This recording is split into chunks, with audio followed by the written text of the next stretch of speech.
আসসালামু আলাইকুম। আমি প্রথম কথা বলি নাই, শেষটায় কথা বললাম। তো আপনারা আমার জন্য দোয়া করবেন। আমি দোয়া করি আপনারা সবাই ভালো আছেন। আমার ভিডিওটা যে যেখান থেকে দেখতেছেন আমার জন্য দোয়া করবেন। আমি আজকে এইটুকুই রান্না করলাম, তেমন কিছু করলাম না, নর্মাল করছি। বাসায় যেটুকু ছিল এইটুকু আমি রান্না করছি। এখানে আমি মাছ ভাজি করছি, এগুলো পুঁটি মাছ, গরম ভাত দিয়ে খাবো। আর এখানে আলু দিয়া, এটা কি মাছ জানি বলে, এটা আমি জানি না, নামটা আমার মনে নাই সঠিক। অনেক আগে খাইছিলাম আমার বাবার বাড়িতে। তাই সেদিনকে আমার হাজব্যান্ডে মাছটা মাইরে আনছে, দইরা আনছে। এই মাছটা দিয়ে আজকে আমি রান্না করলাম আলু দিয়ে। আজকে কোনো তরকারি নাই, সবজি নাই, মাছ মাংস কিছুই নাই, তাই আজকে এটুকু রান্না করলাম।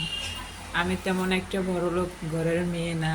আল্লাহ রহমতে আমাদের জেনে আছে পূর্বকালের আগে থেকে আমার ভাবদাদার জায়গা জমিন আছে, কিন্তু টাকা পয়সার দিক দিয়ে আল্লাহ রহমতে আল্লাহর কাছে হাজার শুকুর আলহামদুলিল্লাহ, মনে করি যেটুকু আছে এটুকু শুকুর আলহামদুলিল্লাহ।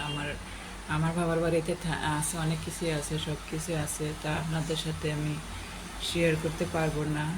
তার যেটুকু আছে সেটাই আমি নিয়ে শুকুর আলহামদুলিল্লাহ মনে করি। আমার হাজব্যান্ডের যেটুকু আছে সেটুকু নিয়ে আমি খুশি। আমি চাই বাকি জীবনটা আমার হাজব্যান্ডের সাথে কাটাই যেতে, মরার একটা লাগে। আপনারা আমার জন্য দোয়া করবেন, যাতে আমি ভালো থাকতে পারি, সুস্থ থাকতে পারি।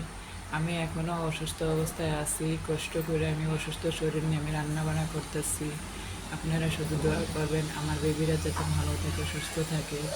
আর আমি বিভিন্ন ধরনের রান্না আমি যেমন পারি তেমনই আমি করে আপনাদেরকে দেখাবো। শুধু নকশি কাজ করার জন্য আমি ভিডিওটা করছি। আমার ভিডিওটা লাইক কমেন্ট শেয়ার করবেন আর আমার জন্য দোয়া করবেন। আসসালামু আলাইকুম।